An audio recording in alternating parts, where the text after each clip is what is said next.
Vladimir Putin has been planning this for months, as we've been saying all along. He moved more than 175,000 troops, military equipment, and positions along the Ukrainian border. He moved blood supplies into position and built a field hospital, which tells you all you need to know about his intentions all along. He rejected every good faith effort the United States and our allies and partners made to address our mutual security concerns through dialogue to avoid needless conflict and avert human suffering. For weeks, we have been warning that this would happen. And now it's unfolding largely as we predicted. In the past week, we've seen shelling increase in the Donbass, a region in eastern Ukraine controlled by Russian-backed separatists. The Russian government has perpetrated cyber attacks against Ukraine. We saw a staged political theater in Moscow, outlandish and baseless claims that Ukraine was about to invade and launch a war against Russia, that Ukraine was prepared to use chemical weapons, that Ukraine committed a genocide. Without any evidence, we saw a flagrant violation of international law in attempting to unilaterally create two new so-called republics on sovereign Ukrainian territory.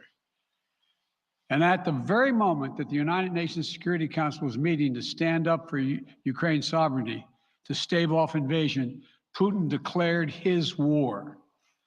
Within moments, missile strikes began to fall on historic cities across Ukraine. Then came the air raids, followed by tanks and troops rolling in. We've been transparent with the world. We've shared declassified evidence about Russia's plans and cyber attacks and false pretexts so that there could be no confusion or cover-up about what Putin was doing. Putin is the aggressor. Putin chose this war, and now he and his country will bear the consequences. Today, I'm authorizing additional strong sanctions and new limitations on what can be exported to Russia. This is going to impose severe cost on the Russian economy, both immediately and over time. We have purposely designed these sanctions to maximize the long-term impact on Russia and to minimize the impact on the United States and our allies. I want to be clear, the United States is not doing this alone. For months, we've been building a coalition of partners representing well more than half the global economy. 27 members of the European Union, including France, Germany, Italy, as well as the United Kingdom, Canada, Japan, Australia, New Zealand, and many others, to amplify the joint impact of our response. I just spoke with the G7 leaders this morning, and we're in full and total agreement. We will limit Russia's ability to do business in dollars, euros, pounds, and yen to be part of the global economy. We'll limit their ability to do that. We're going to stunt the ability to finance and grow the Russian military. We're going to impose and we're going to impair their ability to compete in high-tech 21st century economy. We've already seen the impact of our actions on Russia's currency and the ruble, which early today hit its weakest level ever in history. The Russia stock market plunged today. The Russian government borrowing rate spiked by over 15%. In today's actions, we've now sanctioned Russian banks that together hold around $1 trillion in assets. We've cut off Russia's largest bank, a bank that holds more than 1/3 of Russia's banking assets by itself, cut it off from the U.S. financial system. And today, we're also blocking 4 more major banks. That means every asset they have in America will be frozen. This includes VTB, the second largest bank in Russia, which has $250 billion in assets. As promised, we're also adding the names to the list of Russian elites and their family members that we're sanctioning as well. As I said on Tuesday, these are people who personally gain from the Kremlin's policies, and they should share in the pain. We will keep up this drumbeat of those designations against corrupt billionaires in the days ahead. On Tuesday, we stopped the Russian government from raising money from U.S. or European investors. Now we're going to apply the same restrictions to Russia's largest state-owned enterprises, companies with assets that exceed $1.4 trillion. Some of the most powerful impacts of our actions will come over time as we ease Russia's access to finances and technology for strategic sectors of its economy and degrade its industrial capacity for years to come. Between our actions and those of our allies and partners, we estimate that we'll cut off more than half of Russia's high-tech imports. It'll strike a blow to their ability to continue to modernize their military. It'll degrade their aerospace industry, including their space program. It'll hurt their ability to build ships, reducing their ability to compete economically.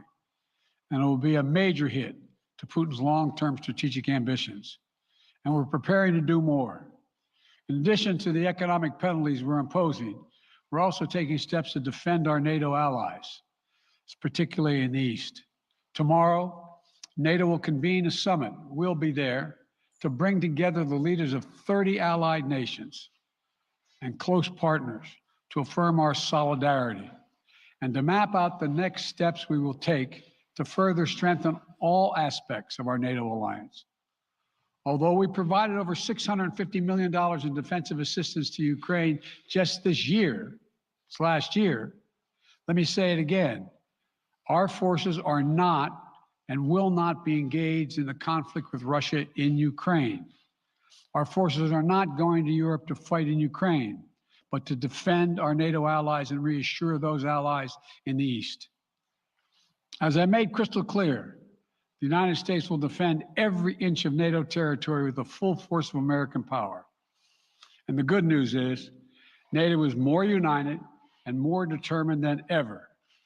There is no doubt that the United States and every NATO ally will meet our Article 5 commitments, which says an attack on one is an attack on all.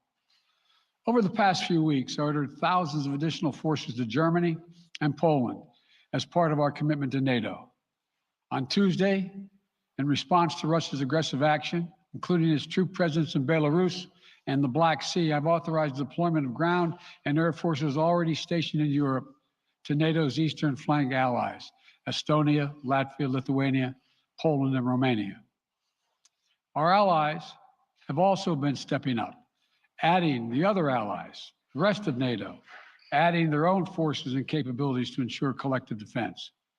And today, within hours of Russia's unleashing its assault, NATO came together and authorized and activated an activation of response plans. This will enable NATO's high readiness forces to deploy and when and where they are needed to protect our NATO allies on the eastern boundaries of Europe. And now I'm authorizing additional U.S. force capabilities to deploy to Germany as part of NATO's response, including some of the U.S.-based forces that the Department of Defense placed on standby weeks ago. I've also spoken with Defense Secretary Austin and Chairman of the Joint Chiefs, General Milley, about preparations for additional moves should they become necessary to protect our NATO allies and support the greatest military alliance in the history of the world, NATO. As we respond, my administration is using the tools, every tool at its disposal to protect American families and businesses from rising prices at the gas pump. You know, we're taking active steps to bring down the cost, and American oil and gas companies should not exploit this moment to hike their prices to raise profits. You know, in our sanctions package, we specifically designed to allow energy payments to continue. We are closely monitoring energy supplies for any disruption. We've been coordinating with major oil producing and consuming countries toward our common interest to secure global energy supplies. We are actively working with countries around the world to elevate collective release from the strategic petroleum reserves of major energy consuming countries. And the United States will release additional barrels of oil as conditions warrant. I know this is hard and that Americans are already hurting. I will do everything in my power to limit the pain the American people are feeling at the gas pump. This is critical to me. But this aggression cannot go unanswered. If it did, the consequences for America would be much worse. America stands up to bullies. We stand up for freedom. This is who we are. Let me also repeat the warning I made last week. If Russia pursues cyber attacks against our companies, our critical infrastructure, we are prepared to respond. For months, we've been working closely with the private sector to harden our cyber defenses, sharpen our ability to respond to Russian cyber attacks as well. I spoke last night to President Zelensky of Ukraine, and I assured him that the United States, together with our allies and partners in Europe, will support the Ukrainian people as they defend their country. We'll provide humanitarian relief to ease their suffering.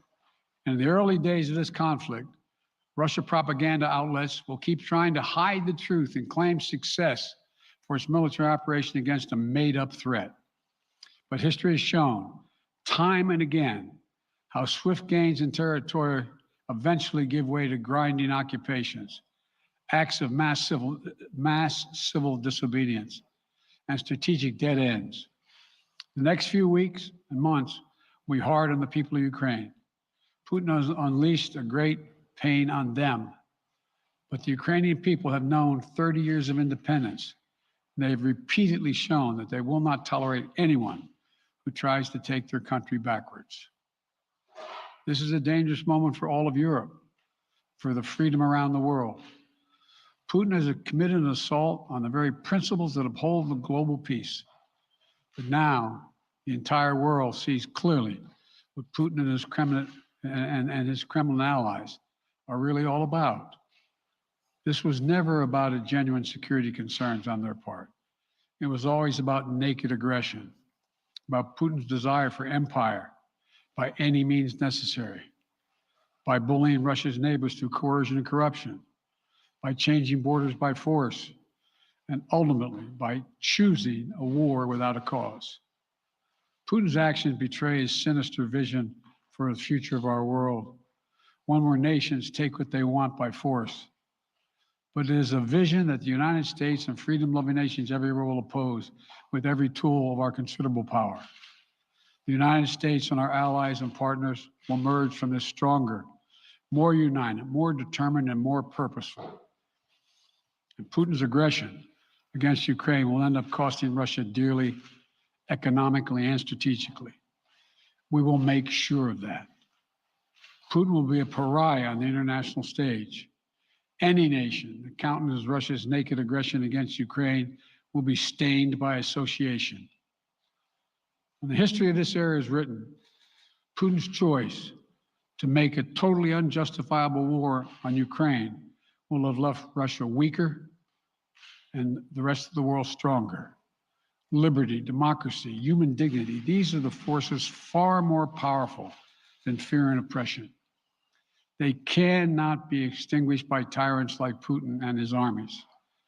They cannot be erased by from people's hearts and hopes by any amount of violence and intimidation. They endure. In the contest between democracy and autocracy, between sovereignty and subjugation, make no mistake, freedom will prevail. God bless the people of a free and democratic Ukraine. May God protect our troops. Mr. President. Associated Press, Zeke. So do you have any plans to speak with President Putin at this point? And what interactions have you had with the Russian government? I heard the first part. Do I have any plans to speak with Putin at this point? And what? What communications have you had with the Kremlin as far as military operations in Ukraine and making sure this does not spiral into a larger conflict? Well, it's a large conflict already. The way we're going to ensure it's not going to aspire to a larger conflict is by providing all the forces needed in the Eastern European nations that are members of NATO. NATO is more united than it's ever been, and I have no plans to talk with Putin. Wall Street Journal, Tarina. Mr. President, you didn't mention SWIFT in your sanctions that you announced. Is there a reason why the U.S. Isn't doing that? Is there a disagreement among allies regarding SWIFT and whether Russia should be allowed to be a part of it?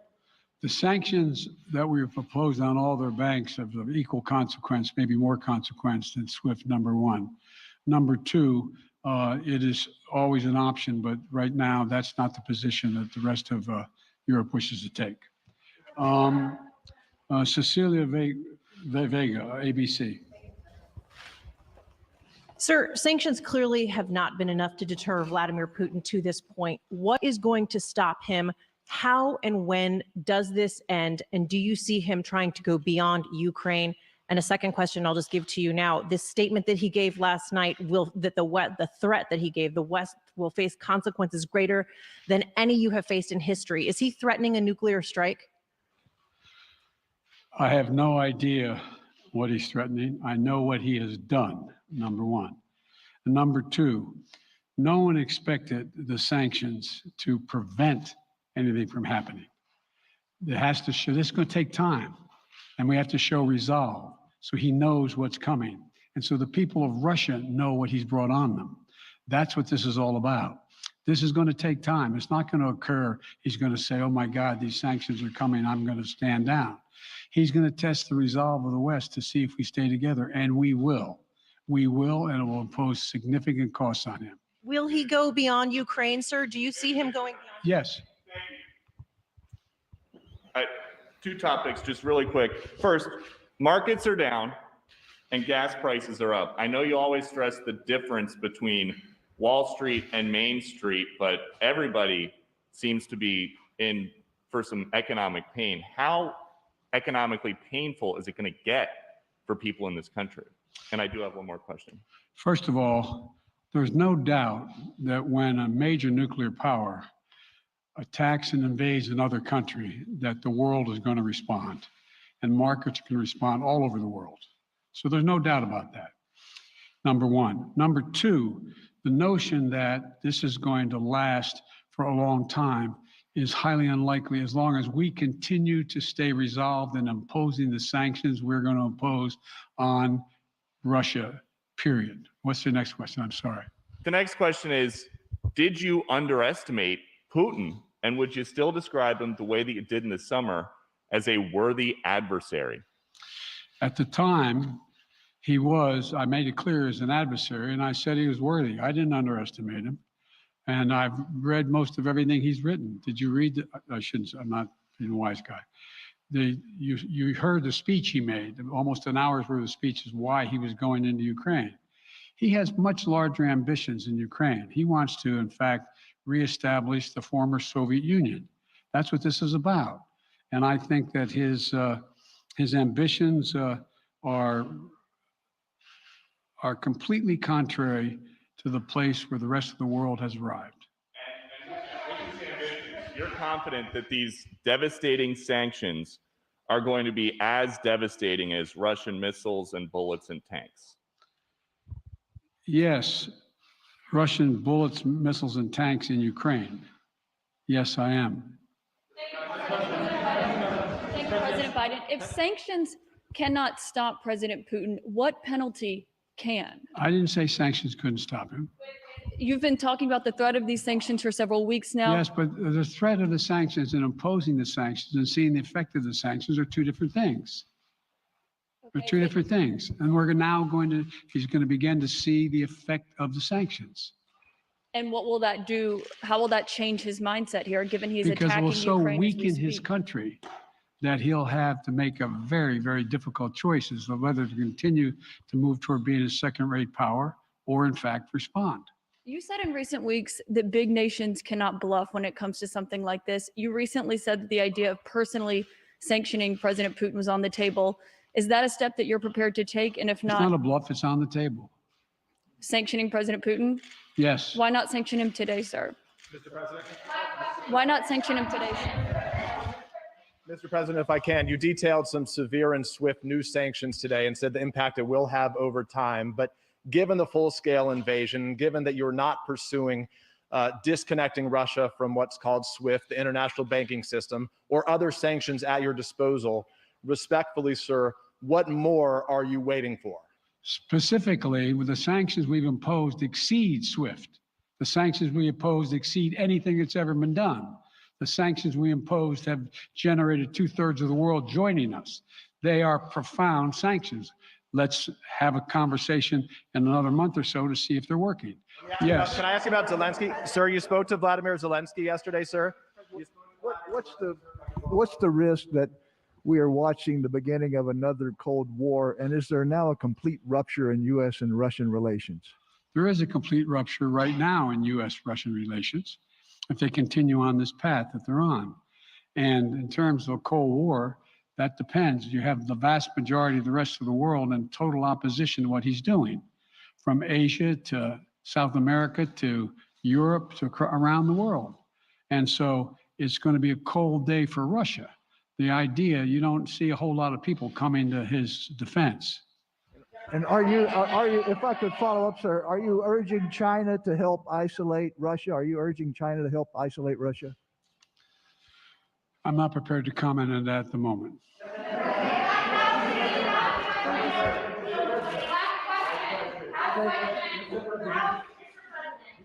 Wait, no.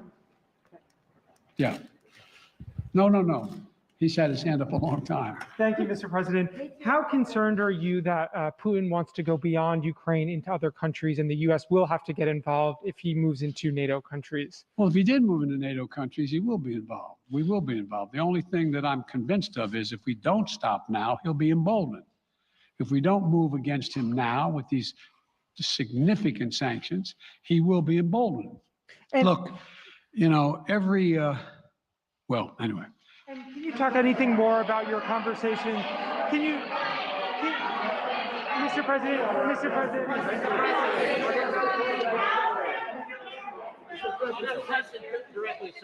Why not sanction Putin directly today? I'm sorry, I can't hear you. Sir, India, which is a major defense partner of the United States, is India fully with you on the issue of Ukraine and Russia? Does the Defense Department of the United States? Sir, India is one of your major defense partners. Is India fully in sync with the United States on Russia? We're in consultation with India today. We haven't resolved that completely. One more question. Okay, thank you all very much. Thank you.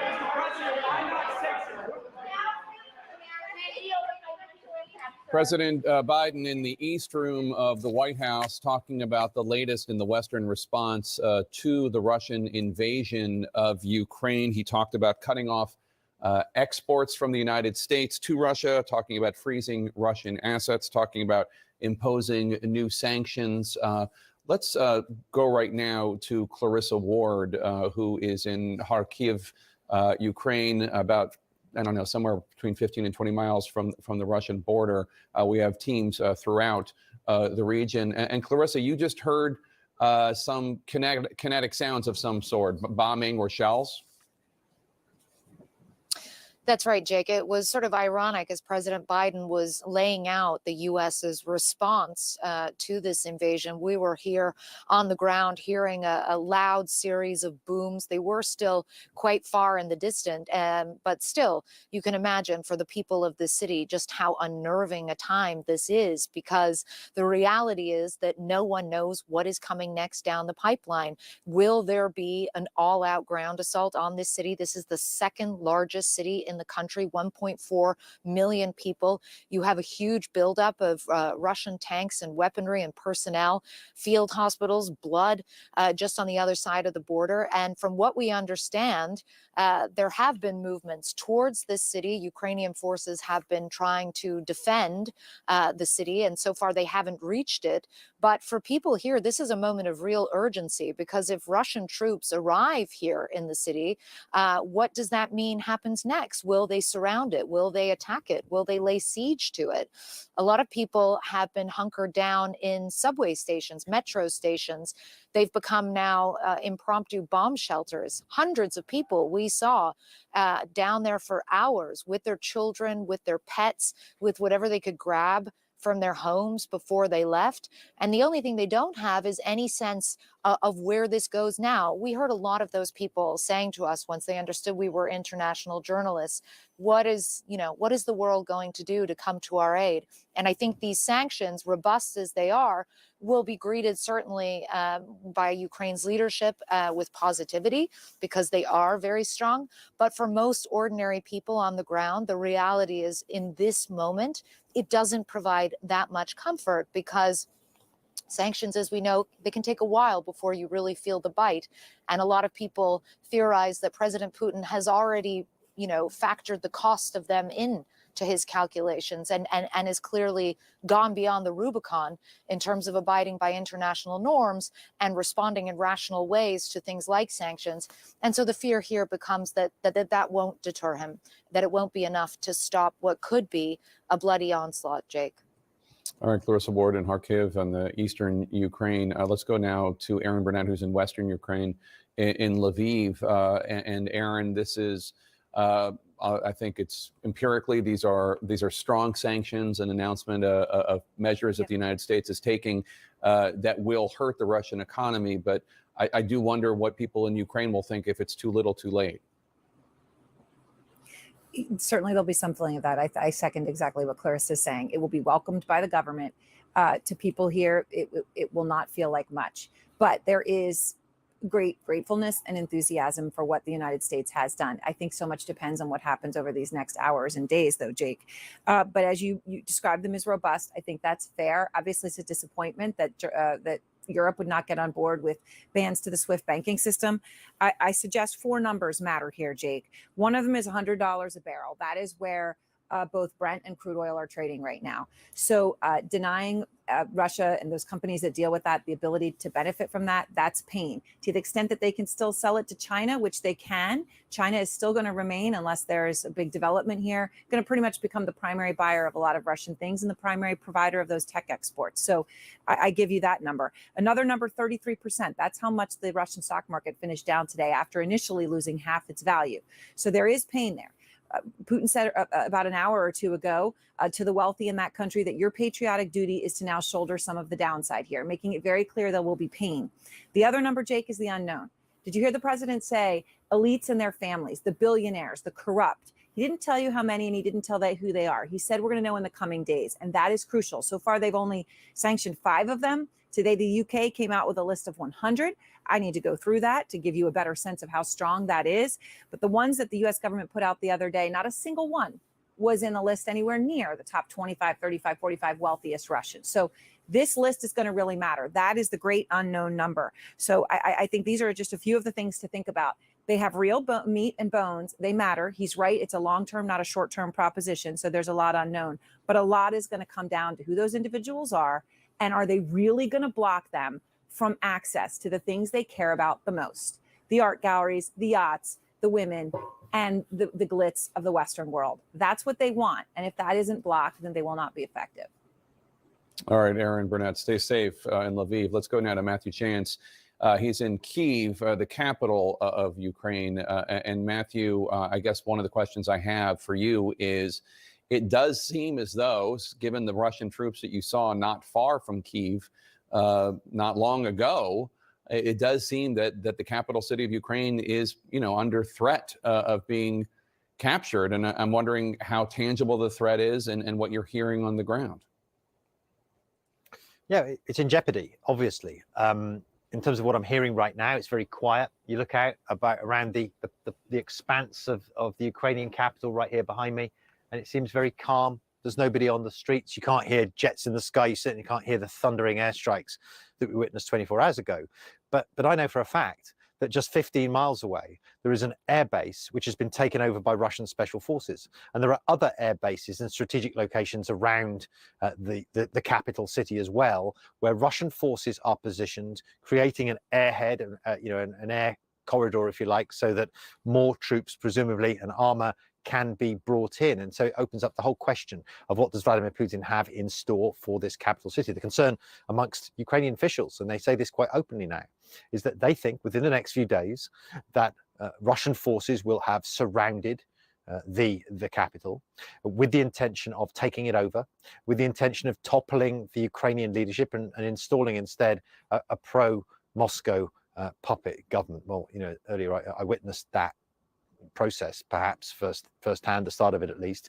I confronted or had an encounter, an unexpected one, with the Russian forces. First of all, we thought they were Ukrainian troops, and I went up to talk to them outside the air base that had been, where there had been fighting, where Russian troops had landed. I asked them who was in charge. Was it the Russians or the Ukrainians? And they said it's the Russians. And I said, well, where are the Russians there? Where are they now? And they said, we're the Russians. And so it was at that point that we realized that we'd come in direct contact with that forward special airborne forces that had been sent by Moscow to take over those strategic locations. There was a brief firefight in the area as Ukrainian military tried to stage a counter-offensive. But when we left that location, it was the Russians still very much in control. And that still hangs a big question over what will come next for Kiev, the Ukrainian capital, and of course, for the rest of the country, where there are things like that happening, clashes like that happening, across the nation. Jake.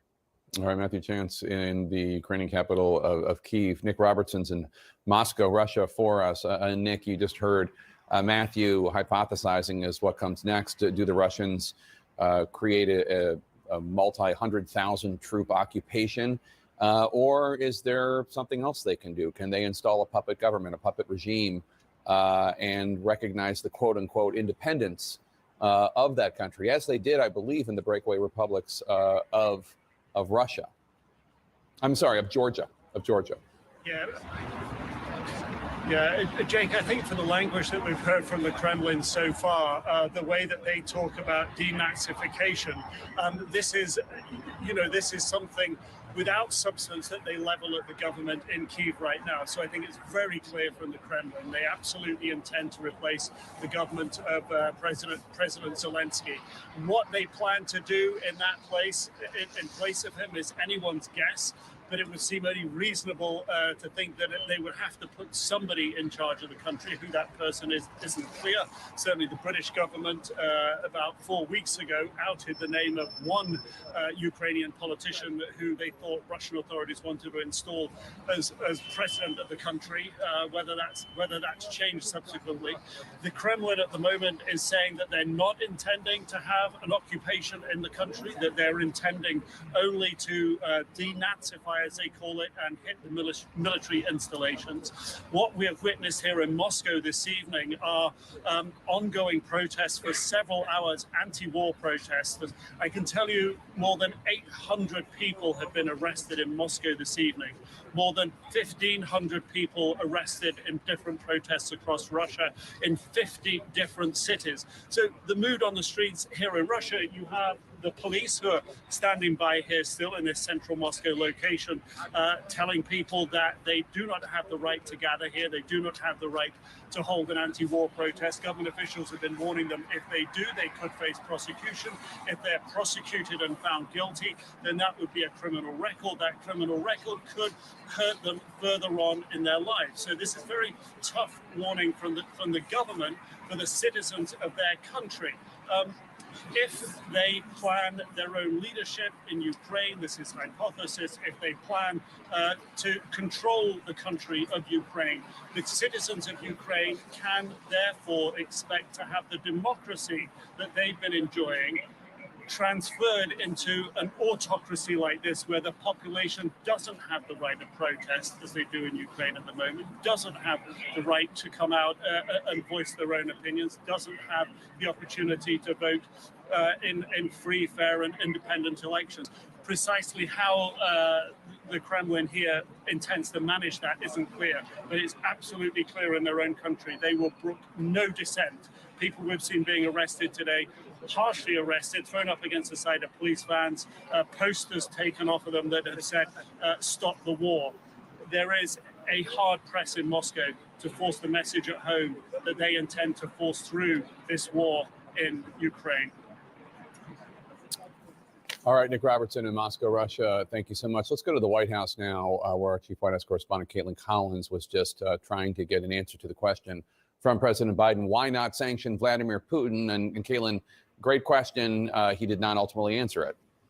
No, and Jake, this is something that President Biden and I have actually spoken about before, because this is something he said was on the table in recent weeks, where a big focus of the talk here at the White House has been what the response would do if Putin did what he did last night. And they have been compiling this list of sanctions, the ones that President Biden unveiled today, talking about them with allies. And there's also, of course, after in recent days, you saw those initial actions by Putin, the ones that people like the Secretary of State Blinken said would lead to what happened last night in this attack that's unfolding unfolding on Ukraine right now. President Biden had said that sanctioning President Putin himself personally was on the table and was in the list of options. He told me today that that is still something that is on the table, that is a consideration of his, but he did not say why he's choosing today to not take that option, to not take that step and go as far as to sanctioning the Russian leader himself. He did say they will be adding some Russian elites to the list of sanctions. Of course, that is often a way that U.S. officials have talked about, and a way to target the leader himself, saying maybe he stores his wealth in other places, takes other actions with those in his inner circle.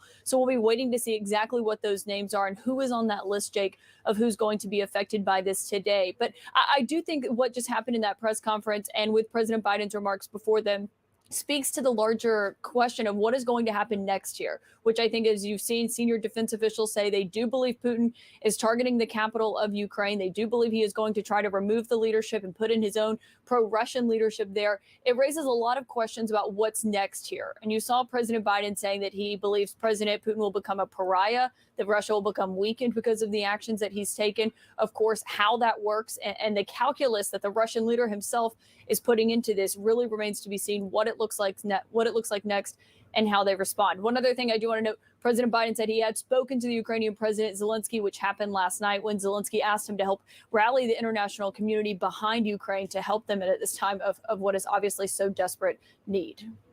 All right, Caitlin Collins, thanks so much. And let's come back to my panel here. Before I do, though, I want to note that the Secretary of Defense has ordered the deployment of 7,000 U.S. service members to Europe. I believe they are going to Germany to bolster our NATO allies. In addition, troops and service members that are already in Europe are going to be going to the eastward flank, Estonia, Latvia, Lithuania, Poland, and Romania, all of which are NATO countries. Abby, Philip, one thing that is particularly warped in Vladimir Putin's view, everything is upside down, but to call the removal of Ukraine's democratically elected president, who is Jewish, denazification, the removal of Nazis, is yet another indication of just his warped view of the world. Yeah, living in a fantasy land, but what is propelling him is, as President Biden said, naked aggression, and that's the scary part. The question, though, is how does this end? As Caitlin was saying, President Biden said Putin committed an assault on the very principles that uphold global peace.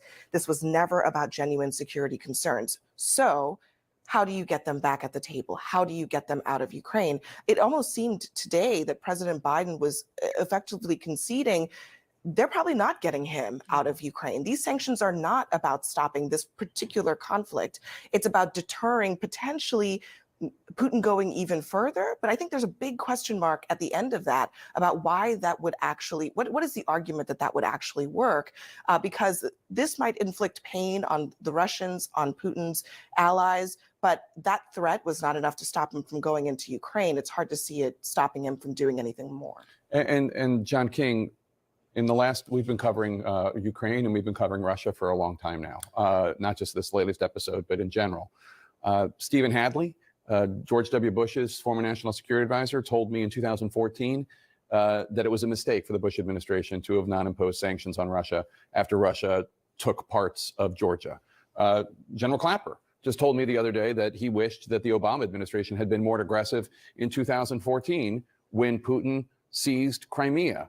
Are we going to have another interview in 5 years, 6 years of somebody from the Biden administration saying, yeah, we did some tough sanctions, but I wish we'd done everything. I wish we'd thrown everything at him. It appears not, but you raise a good question. Come back in a year or 2 or 3 and put it to that test. But I do think at the moment you see the romanticization of the United States government with somehow hope that Putin would come into the West or not be a bad actor in the Russia. That is over. That is over at the moment when you hear bully, empire, aggressor, war, sinister, pariah.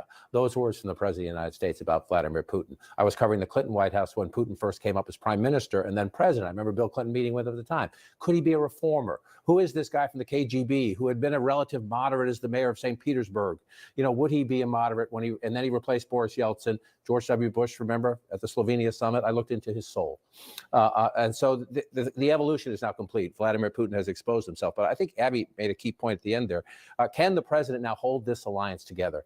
Can he keep the American people with him if gas prices go up, if there's other turmoil in the economy? America stands up to bullies, the president said here. Because Aaron Burnett talked about the next days and hours, and we will see how much military action tonight. When the daylight comes, where are Russian troops? Are there more troops on the ground? We can't answer those questions, but the president said the Ukrainian people are going to have a tough few weeks and months. The president was conceding, I cannot stop Vladimir Putin from taking Ukraine. I'm going to make it very painful for him to keep it. And I read a piece in The Atlantic a few weeks ago by Ann Applebaum that said that the West is just dealing with Putin all wrong. That we keep acting as though he is somebody who is an operator in the normal order of things. And we can't. The West can't anymore. And that's been obvious for years, that everything that he enjoys, from access to Western banks to oligarchs being able to buy condos in Miami and London, all of it needs to be taken away, that there's no other way to deal with him. He only understands brute force. Do you agree with that? I do. And I think what heightens all the frustration here about the imposition of sanctions is it doesn't give you instant gratification. They've invaded full up Ukraine. Well, I think the notion of metering out more sanctions is diminishing returns now, and I don't quite understand the reticence. I think we ought to use every tool we have. Throw the book at him, as it were, so to speak. Yeah, and on that note, we heard a lot because of the moment we're in. The what is really important. What are you going to do? And so President Biden laid out the answer to that, talking about more sanctions, talking about sending more U.S. troops to bolster, not to be in Ukraine, but to bolster NATO and American allies in Europe. But beyond the he's a bully, beyond the he's a pariah, and saying that, using the word empire, which our friend David Sanger noted that an American president hasn't talked about empire since Ronald Reagan and the evil empire. So all that's important. But there was, I'm actually a little bit surprised there wasn't more of the why. Why is this important, right, American citizens? Now, you know, for a lot of people, it might seem obvious why, but maybe not everybody. In fact, we know it's not everybody, because there's more of a divide in America than we've seen ever before on stopping the likes of Vladimir Putin. So there wasn't as much of that as I thought there would be. And having said that, I understand that this is a moment in time where an American president is standing up and saying, this is what we're going to do in the short term. But along with that, we're used to hearing, and this is why we're going to do it a bit more. Indeed. Thanks to all of you for joining me. Our coverage of the breaking news in Ukraine, Russia invading a sovereign country, continues on CNN. I'll see you back at about an hour and a half, 4 p.m. Eastern, for The Lead. See you then.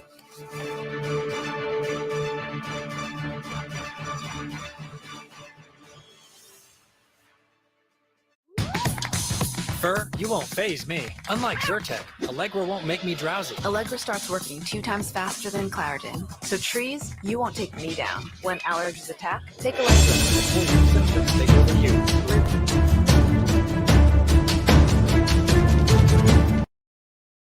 Chaque jour, branchez Zoom Haiti News ak Caribbean Television Network sous Roku ak Amazon TV Fire. Wap jwenn nou tou sou ZHN Live ak CTN Live nan Roku ak Amazon TV Fire. Ou pa gen télévision? Al droit sou Apple Store ou bien Google Store, télécharger application Roku. Lò fin télécharger application sa, wap chercher ZHN Live. Wap jwenn même channel sa tou nan Amazon TV Fire. Zoom IT News et Caribbean Television Network, plus de 10 sites internet en anglais, français, espagnol et plus d'une centaine d'autres langues. Désormais, vous n'avez plus besoin d'un ordinateur ou d'un téléphone portable. Il suffit de demander à Alexa. Alexa, what are the latest news from the Caribbean Television Network? From Caribbean Television Network News. From Zoom Haiti News Daily. En Zoom Haiti News, français. En Zoom Haiti News espagnol. Caribbean Television Network, en français, anglais et espagnol. Vous pouvez aussi télécharger les applications de Zoom Haiti News en créole, français, anglais et espagnol.